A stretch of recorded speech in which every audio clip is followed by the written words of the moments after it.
Alright, today's video, we're going to see if we can't lighten this trigger pull a little bit.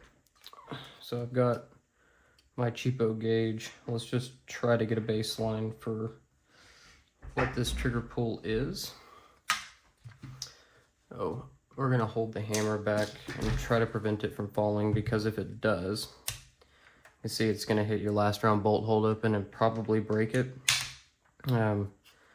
So I'm going to kind of put my hand here and just let the hammer hit my hand. But cock back. Let's get this on the trigger. See if I can do this where you guys can still see.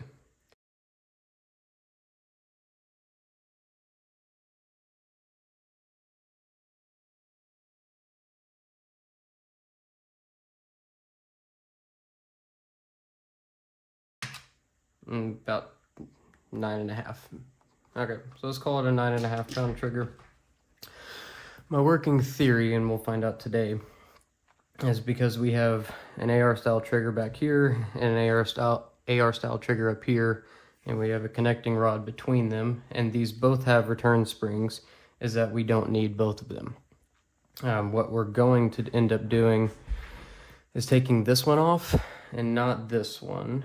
The reason being, there isn't any play right now in this connecting bar up here. Some pretty tight tolerances, but if we were to start getting a little bit of wobble up here, we would want the return and the reset to happen back here where the fire control group actually is. And if we develop play, we'll just have it in our trigger up front, but that's not going to drop a hammer when we don't expect it or anything like that. So I'd always want this one to return. I don't think we need this one. With the hammer down, there is a significant amount of weight on this system, even without the sear being engaged. Let's see if we can get some baseline for what that is. We'll go till the trigger starts to move right there. There's about 5 pounds extra without rubbing the sear at all. So we'll see if removing that does anything. First, we're going to have to take off our safety.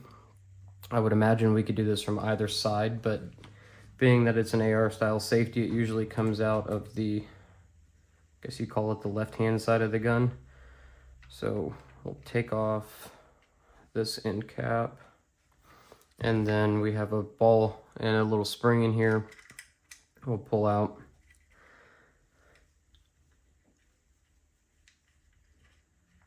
There we go. You see that? We'll turn the gun over. And we got a ball and a spring. Cool. So set those aside, make sure you don't lose them. And we can fish our safety out. You might be able to tell I've already kind of tapped out this pin. The reason I did it is because this is just a standalone trigger.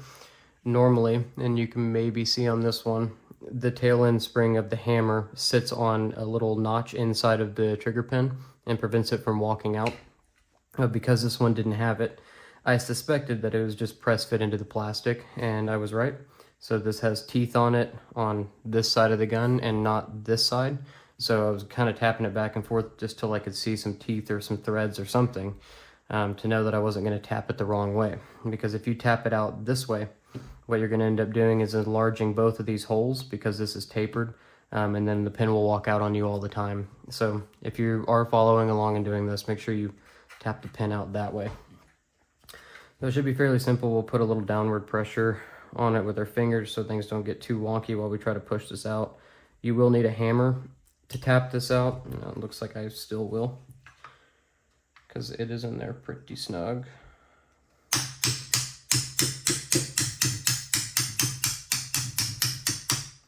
There we go. All right, there's our pin. Maybe you can see the teeth on that a little bit there at the end. So when we put it back in, we're going to go teeth out and come in from this side.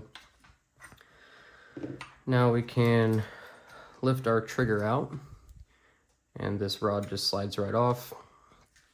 When I was doing this earlier, this is our feed ramp, and our feed ramp is actually captured by this rod that comes out. So if you do lose your feed ramp at some point, make sure you have it back in before you reconnect the trigger, because with this bar down, it doesn't want to come out. But just so I don't bump it, and it's a little easier to film without it, we can see we still have a pretty significant amount of tension in this spring alone. That's probably at least 3 pounds. So I think we can do without this one. Oops, sorry for being out of the camera a little bit. So we'll take it off and put it back together and see if it makes any difference. Keep it around. If it doesn't work, 1, you'll find out in this video, but 2, if it doesn't work, I'll just put it back on. We'll reconnect our push rod.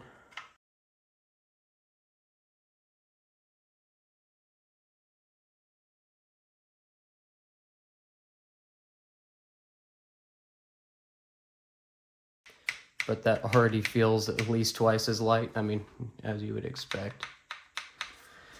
Let's see what the dead pull weight is.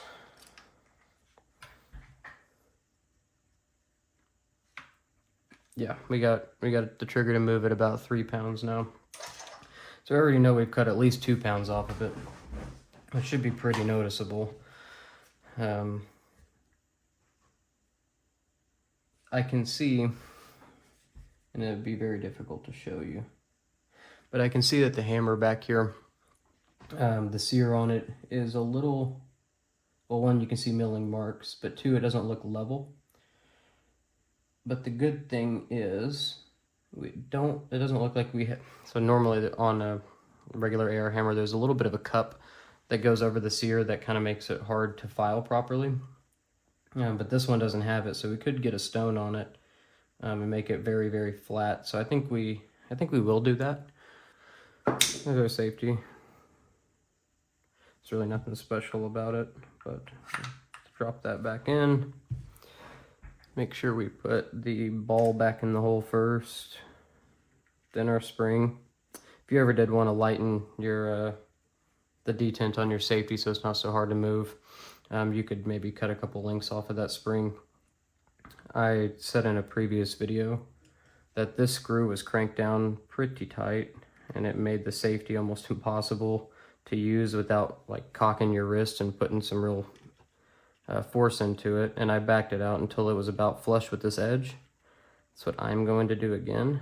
Hell, you might even want to just drop a little drop of oil in there, but this is good enough for me. It's not too bad. So let's see. So that does feel a lot better.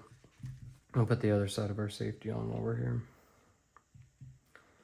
I could be mistaken, but when I was tightening this back up earlier in preparation for the video, it did seem like you could crank this down tight enough that it rubbed on the receiver, and that might be one source of, well, I guess we could test that now.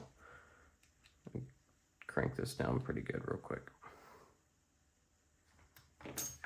No, okay, I lied. We got a good functioning safety. Let's check our safety first. Safety on. I'm gonna cover the hammer just so it doesn't hit our bolt, but give that a... All right, that was about as hard as I could squeeze. So we are good. So it looks like we broke at 8. Try again.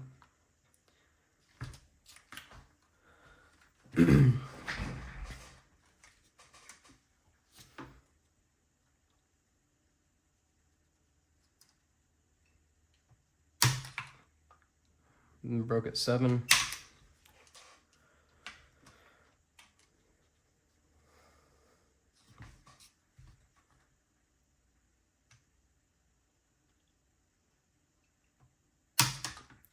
And 7 again. So it looks like we were at about 9.5 before. We're breaking around 7 now. So, and we don't have any slop at all on the trigger. Can't even move that push rod. So I would say that's a pretty easy win. We didn't introduce any new tolerances. We dropped the trigger by 2.5 pounds.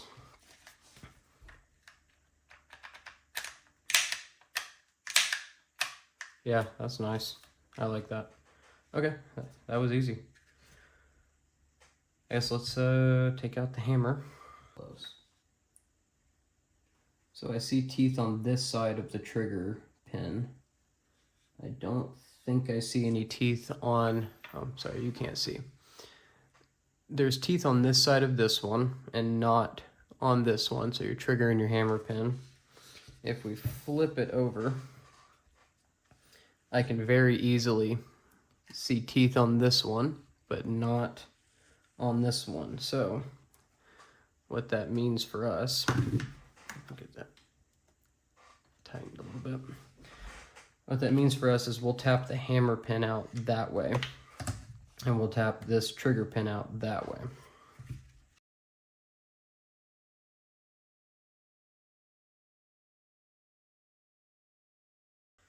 So we'll note hammer pin. We'll set our hammer over here.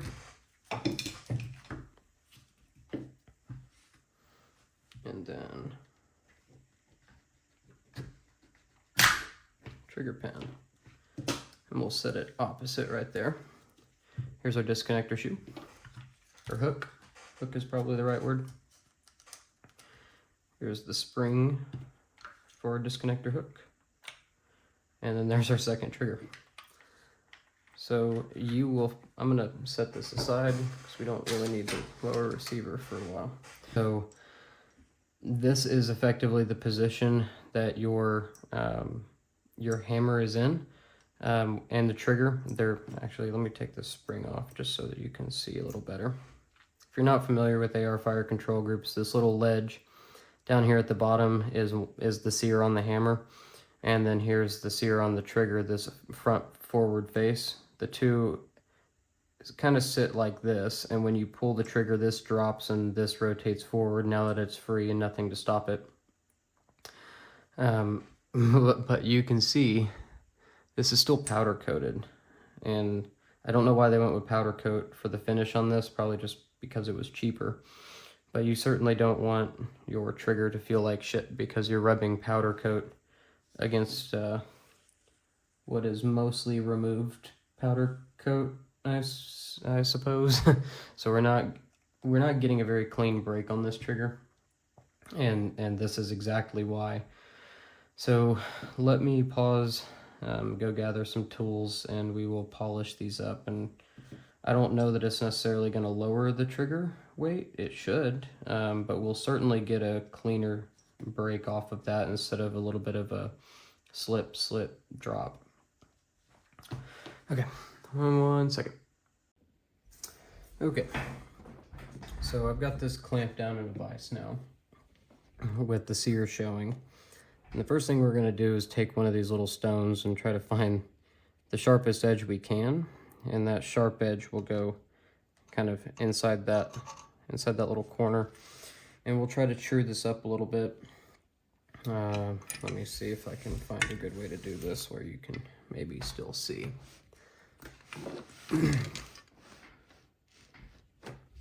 There we go. I think that's okay. Again, looking right here. Let's find our sharp edge, and we want to go as slow as we can.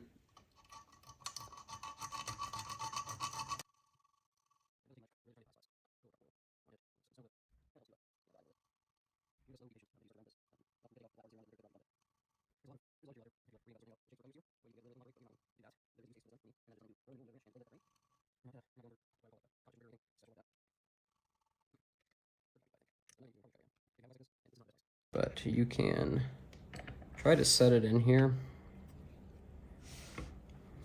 to where your stone will be kind of held by the vise, and that way you don't cut too far and it kind of gives you something to rest on.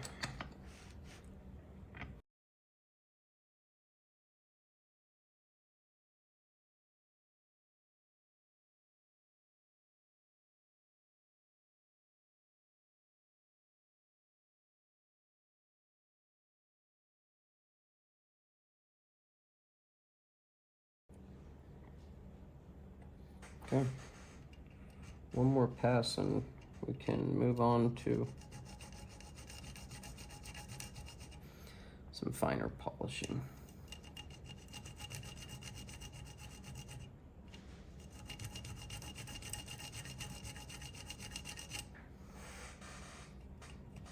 All right.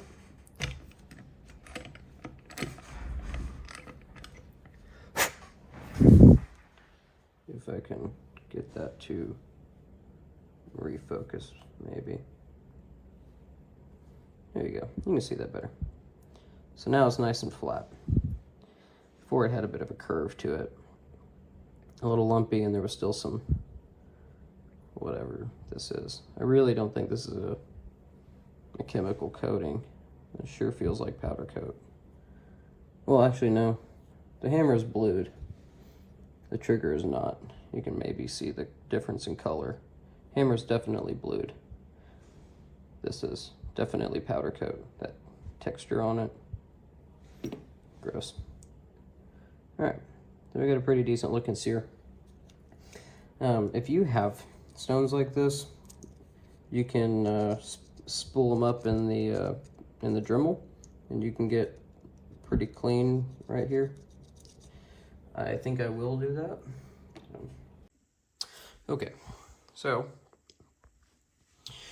I've got that round stone on this bit, and this is just a Dremel kit that you can get from Harbor Freight. It's on a real Dremel, but this little, I think it was like $10, comes with a bunch of sanding discs and stuff. I think it's pretty cool, especially for what we're doing. So now I'm going to hold this about as steady as I can, and then I'm just going to come in on the hammer right about there on the sear. I think you can see that at an angle. And we're going to take advantage of this, this nice sharp flat edge.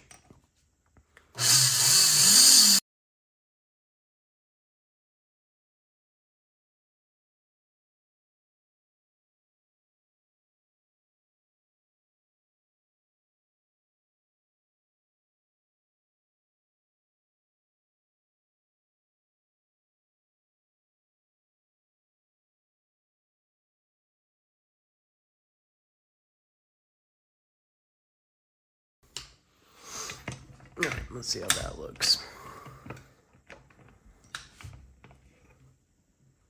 There we go. Nice and shiny. Very flat. Okay.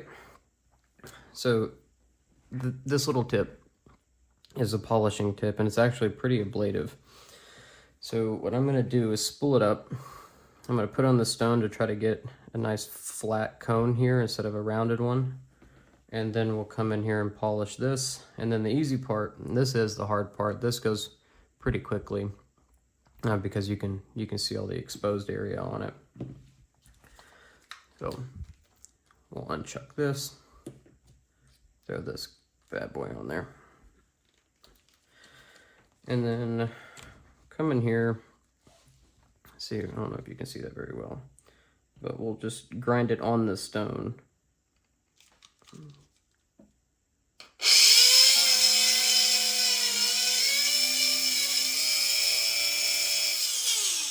There we go. It's like sharpening a pencil. Get a nice sharp edge. And then for this part, it's not very crucial because we're not really going to remove much material, but we're just going to go down and across and back, just like that. Probably will just chuck it in the vise, just because I'd kind of prefer to do this at a different angle, but because we're filming, it's not that easy. All right.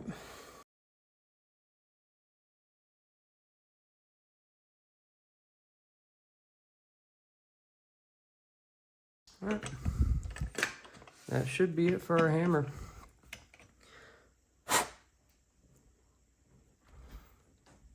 There we go. So what we're looking for now is no real chatter marks in it and a pretty reflective surface. It's going to look a little funny on camera, but we're getting a lot of reflection out of it, and that's a good thing. If you dig your nail in there hard, you shouldn't be able to catch anything as you pull it. So I'm pulling about as hard as I can and pushing, and it just kind of feels like glass on your fingernail. If you feel little ripples, you'll have to go back and polish it off, but that's a good looking hammer. We're not going to change the shape of this edge too much, but what I am going to do is just come in here and round it and just face it a little bit.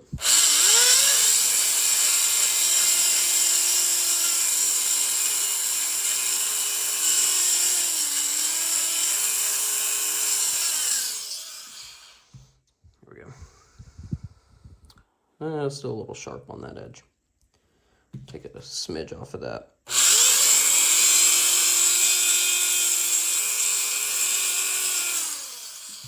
There we go. So a lot of people will polish their sears up like this, and they won't round this edge very much. And if you're coming in here with a stone, you're grinding and you're kind of cockeyed. I mean, I'm going to exaggerate it a little for the camera, but if you're not square like this and you're kind of like this, you'll develop a high spot on this edge. And people will wonder why their trigger got worse. And it's because now, instead of the sear dropping, it's hitting a high spot here, and it's actually pushing the hammer back a little bit more before it falls. So just making sure that, one, when you stone it, you keep very flat, and two, when you're polishing, if you see a little lip here that's shinier than the rest of it, that's a good sign that you messed up when you did the stone. So anyway, hammer looks great. I'm very pleased with that. So now let's remember which side. So this cutout side is not your sear. This side is.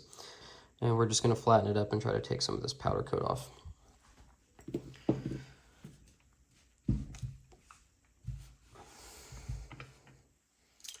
So for this one, I think I'm going to just put the stone in the vise. Not best practice, by the way. Pretty easy to crack a stone. There we go. And then there's going to be almost no good way for me to get this on camera for you, but I'm going to hold it at the right angle, right about like that, and just work back and forth with it for a little bit.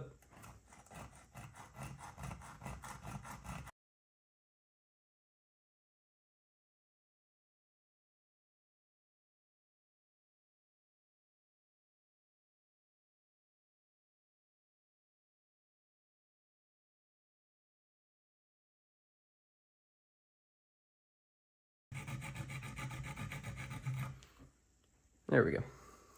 Let's get that cleaned off. Not too shabby. All right.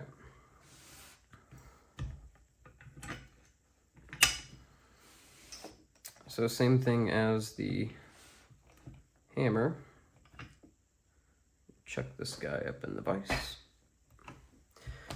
This time we're just going to take the wheel and come straight at it. Maybe do a little circular motion if we can.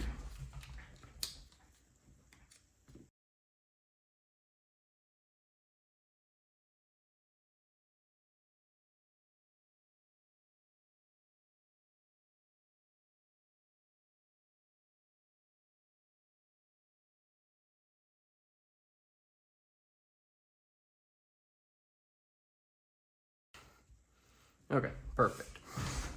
So now, that is really, really smooth. And we brought it up to a reasonably sharp edge up here. Cool beans. If you see mirrors and you see reflections of other shapes around you, up on the wall and stuff in your sear, it means you've done pretty decent.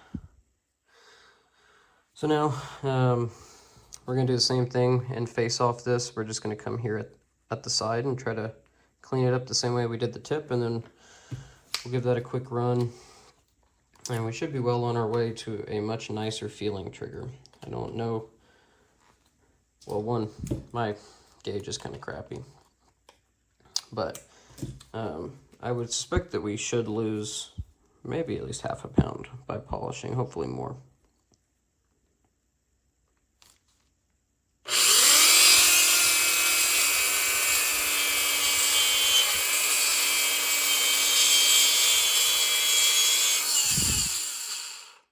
All right, pretty clean.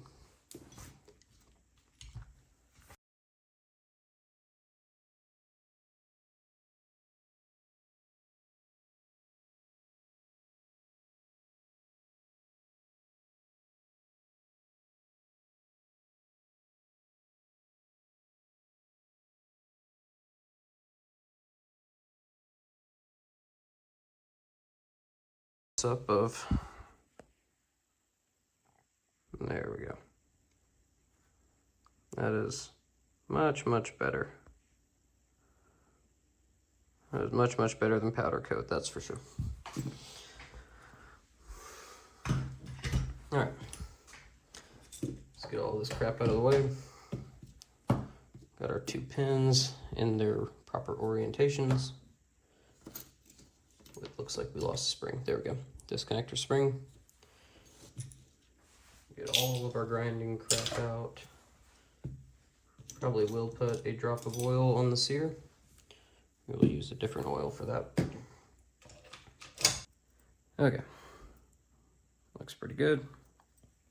You can tell it's the trigger spring in these because the tail ends right here have a pretty sharp bend. See if I can refocus there.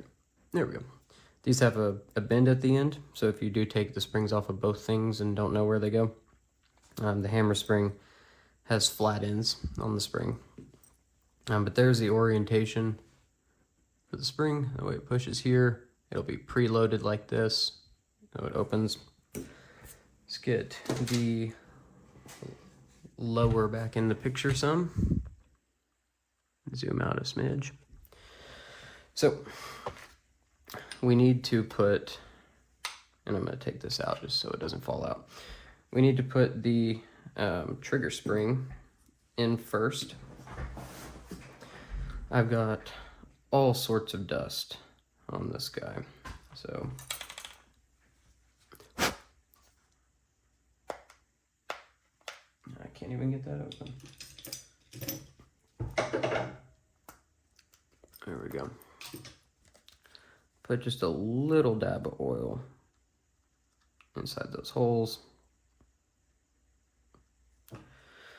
And then this will be the trickiest part, almost certainly, because with this guy sitting in here, and it's going to sit, oh boy, there we go. It's going to sit in there like that. That's the front of the gun. And then we have our disconnector hook that's going to sit in there under this spring. So getting this back in is going to be the toughest part by far.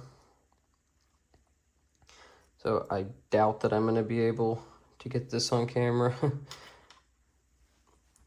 I shouldn't have taken that out. So yeah, we got sort of a crazy operation here. We've got the connecting bar over here that we are going to have to hold in the hook and somehow get this spring in there.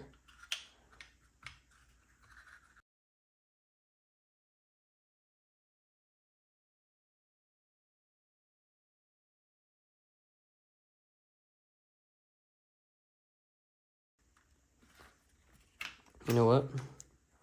Even better idea, we're going to do this without the disconnector hook on. And we're not going to push the pin all the way in yet.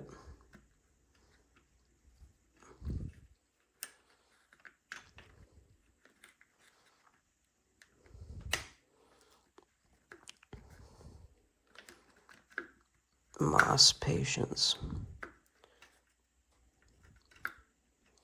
Okay, I think we are almost in the clear. Okay, cool. We are in. Kind of see that. So I don't have the pin in all the way. It's just barely hanging on that edge. And we will put that spring in there. Disconnector goes in like that. And then we will try to do our best and align that hole.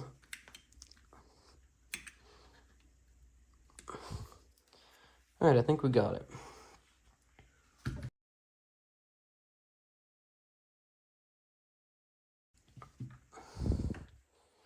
So now, you can't see it, but I can. But I need to push down a little bit in there while I tap on it to make sure that that goes through the hole. There we go. That pin looks like it's fully seated on both sides. Yep. Give it the old t-shirt rub. All right, I dig it.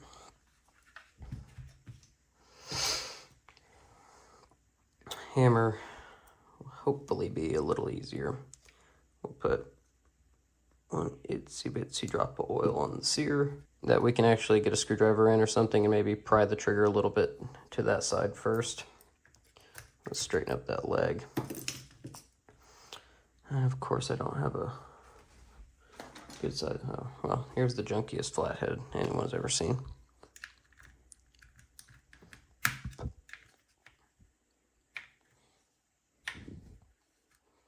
Oh yeah, there we go.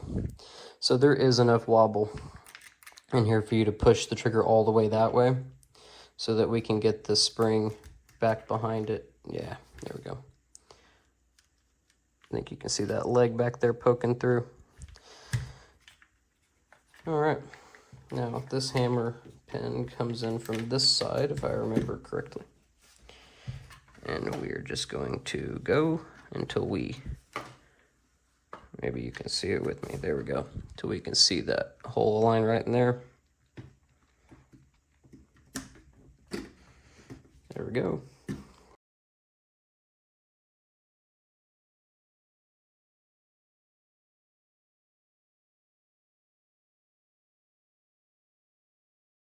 All right, so that looks seated. This one looks good too. I think we are in good shape.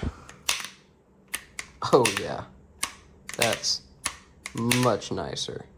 What I'm curious about now is our trigger pull. This, I guess, will be the final test, if you will. Got her set to 0. Again, I'm going to cover the hammer a little bit. Not, maybe I'll do this number so you can see the hammer fall and know I'm not accidentally pushing on it.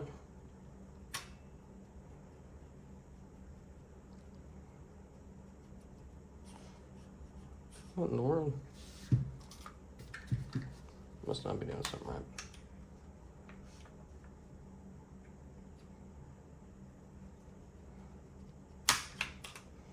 Where are we at? Right back at 7. I may not have lowered the weight, but I can tell you it's a smoother break than it was. Just shy of 7. I didn't lighten it much, but there is just no break, or there is just no mush in that like it used to be. I don't know if there is a good way to show you, but there is no take up at all. You push, push, push, and it breaks right there. So I would consider that pretty successful. Cannot complain. All right. Well, that about does it for the video. But removing this spring up at the front lightened it by 2.5 pounds pretty much immediately. And then it's debatable whether we got any weight taken off of the pull by doing the sear work back here. But I will tell you, it got much cleaner. Trigger was normally very, very heavy, and they would just kind of scratch, and then it would just release. There wasn't kind of a clean break that was predictable. So if you do polish the sear up a little bit, you will get a much, much better one just by taking the paint off of the front face of the trigger is a really, really good start, even if you didn't touch the hammer. But removing the spring up here was a kind of a no-brainer. Okay, cool. Thanks for watching.